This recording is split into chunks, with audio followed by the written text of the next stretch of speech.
어느 날 아침, 당신은 기묘한 통증과 함께 눈을 뜹니다. 어깨가 뻐근하거나 머리가 아픈 그런 육체적 통증이 아닙니다. 당신의 존재, 바로 그 자체가 아프다고 느끼는 그런 통증입니다. 습관처럼 스마트폰을 들어 밤새 쌓인 메시지에 답하고 의미 없이 소셜미디어를 넘겨봅니다. 짧은 영상에 잠시 웃음을 터뜨리기도 하고 배달 앱으로 음식을 시켜 끼니 이 모든 바쁜 움직임 속 어딘가에서 당신은 자신이 서서히 사라지고 있다는 기묘한 감각에 휩싸입니다. 죽어가는 것도 무너져 내리는 것도 아닙니다. 그저 희미해지는 겁니다. 아주 천천히, 조용하게, 아무도 눈치채지 못하는 사이에 말이죠. 스위스의 위대한 정신분석가 칼 융은 이런 상태를 단순히 우울증이라고 부르지 않았습니다. 그는 이것을 영혼의 울부짖음이라 명명했습니다. 슬픔과 무의미함 사이에는 분명한 차이가 있기 때문입니다. 슬픔은 마음에 상처를 주지만 무의미함은 당신의 존재 자체를 텅 비게 만듭니다. 어쩌면 당신은 겉보기에 성공한 삶을 살고 있을지도 모릅니다. 주변 사람들로부터 칭찬을 받고 많은 이들이 당신을 따르며 심지어 사랑받고 있다고 느낄 수도 있습니다. 하지만 그 모든 것의 이면에서 당신의 내면은 결코 입 밖으로 내뱉지 못하는 질문 하나를 계속해서 되뇌고 있습니다. 나는 도대체 왜 여기에 있는 걸까? 이 질문은 비명을 지르거나 애원하지 않습니다. 그저 당신의 생각과 생각 사이의 침묵 속에서 누군가와의 대화가 끝난 뒤 찾아오는 짧은 정적 속에서 수많은 사람들에게 둘러싸여 있지만 여전히 혼자라고 느끼는 파티의 한가운데서 공허한 메아리처럼 울려 퍼질 뿐입니다. 그리고 여기에 칼 융이 발견한 무서운 진실이 있습니다. 사람들은 자신의 영혼을 마주하는 것을 피하기 위해서라면 아무리 터무니없는 일이라도 기꺼이 한다는 것입니다.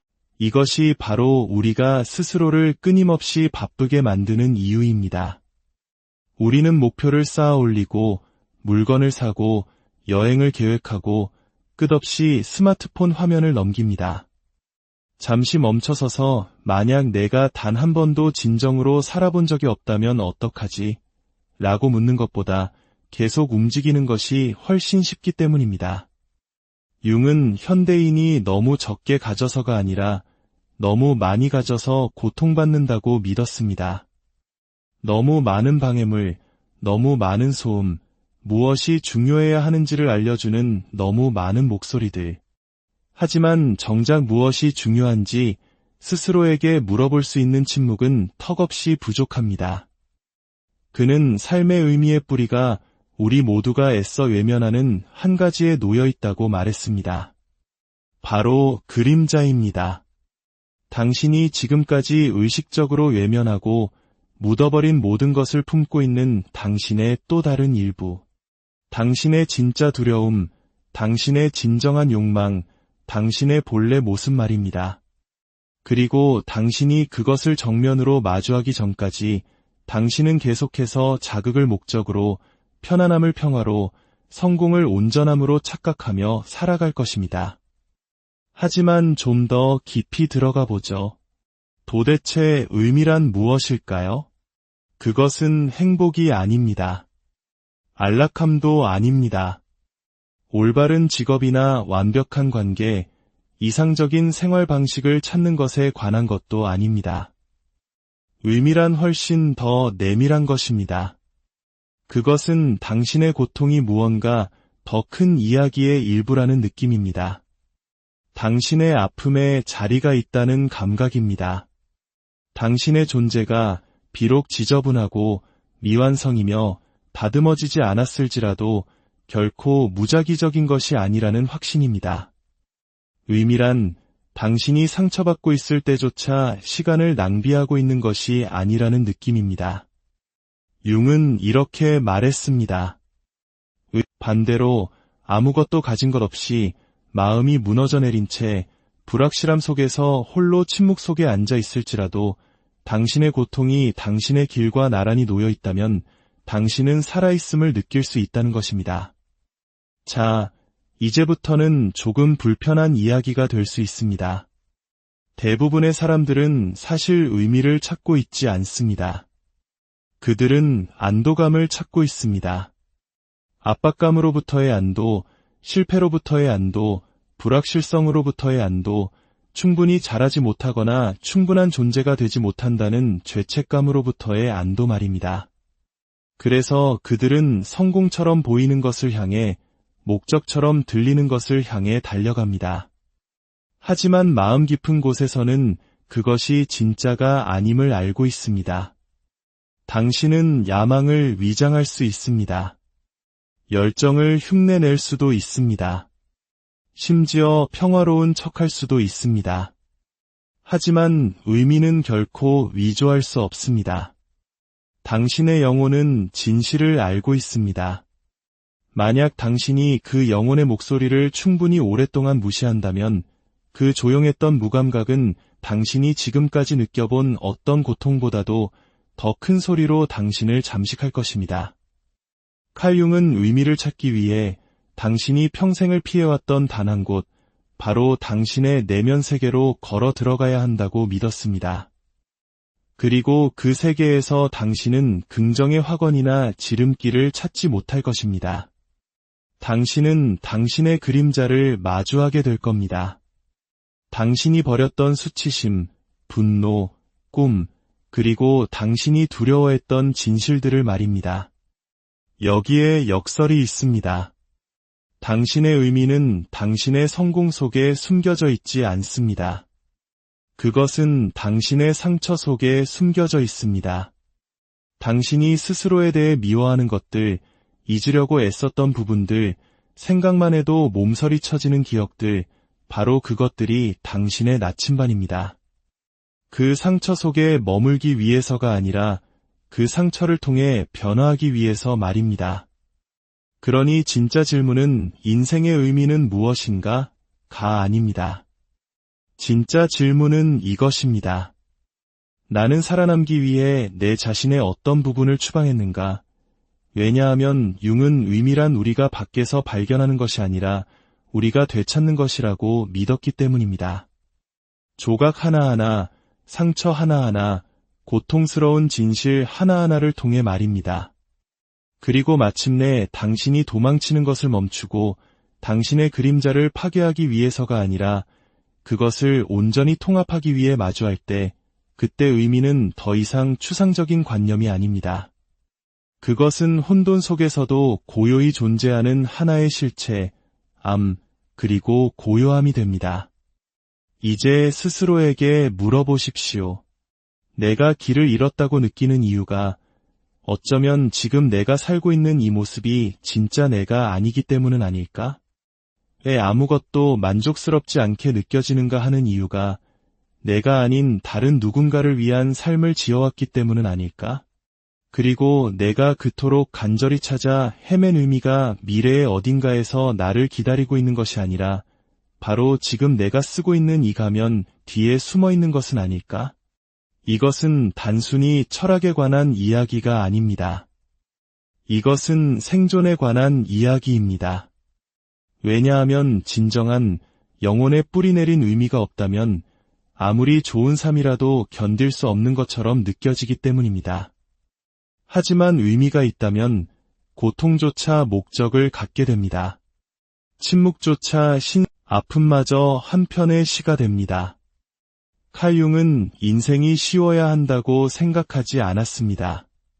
그는 인생이 변화를 위한 것이어야 한다고 생각했습니다.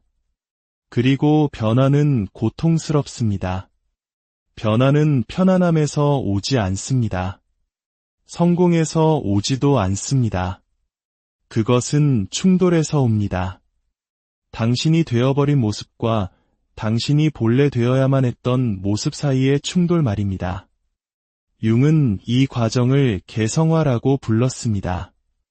성공도, 치유도 최고의 자신이 되는 것도 아닙니다. 개성화란 온전한 자기 자신이 되기 위한 때로는 잔혹하고 평생에 걸친 여정입니다.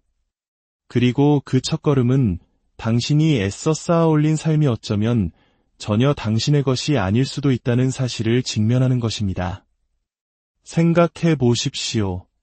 우리는 태어난 순간부터 어떤 사람이 되어야 하는지를 배웠습니다. 예에 바르게 행동해라. 쓸모 있는 사람이 되어라. 강해져라. 너무 튀지 마라. 너무 조용하지도 마라. 너무 깊이 느끼지 마라. 그렇게 우리는 조금씩 우리 자신을 버렸습니다. 우리가 약해서가 아니라 살아남아야 했기 때문입니다. 그래서 당신은 하나의 연기가 되었습니다.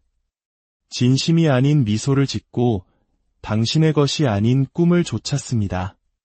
당신은 하나의 인격, 하나의 의상, 하나의 방어기제를 구축했습니다. 융은 이 거짓된 정체성, 즉 사회적인 자아를 페르소나라고 불렀습니다. 이것은 생존에 필수적이지만 동시에 위험합니다.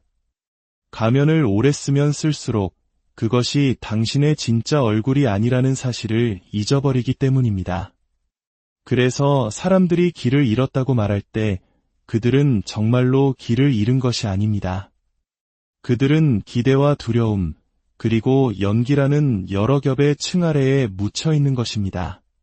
그리고 당신이 그 속에서 자신을 파내려고 시도하는 순간 당신은 끔찍한 사실을 깨닫게 됩니다. 이 가면 없이는, 이 연기 없이는 내가 누구인지조차 모르겠다는 것을 말입니다. 바로 이 지점에서 그림자가 등장합니다. 융에 따르면 그림자는 단순히 당신의 어두운 부분이 아닙니다. 그것은 당신이 부인해온 부분입니다. 사회에 받아들여지기 위해 당신이 거부해야 했던 모든 것, 칭찬받기 위해 억눌렀던 모든 것입니다. 당신의 분노, 당신의 원초적 욕망, 당신의 두려움, 당신의 힘, 그리고 당신의 진실.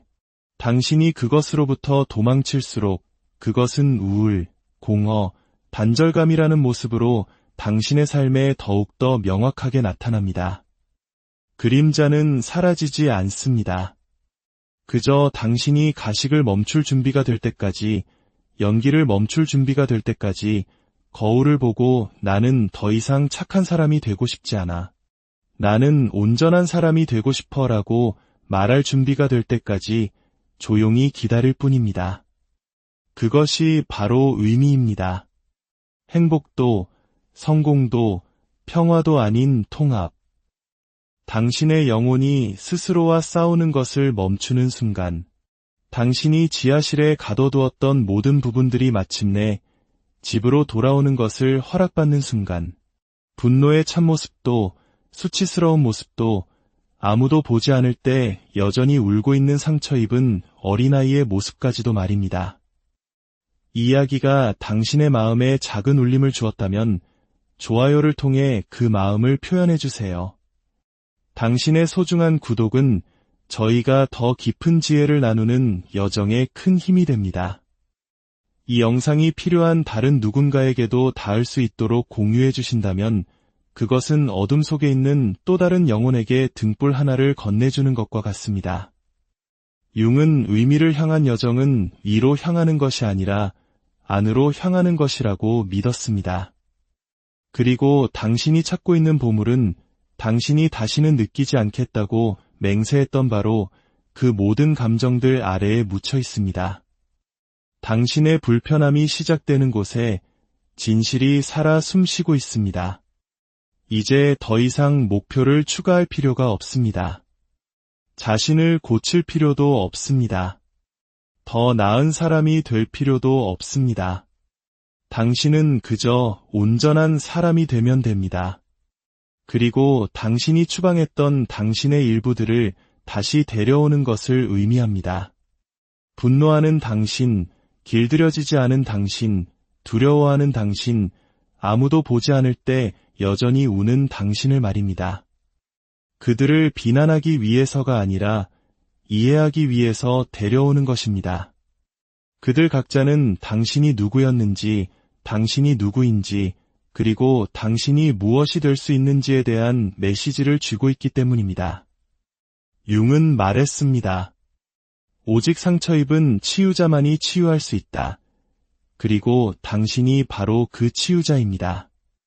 단, 당신이 기꺼이 환자가 될 의향이 있을 때만 말입니다.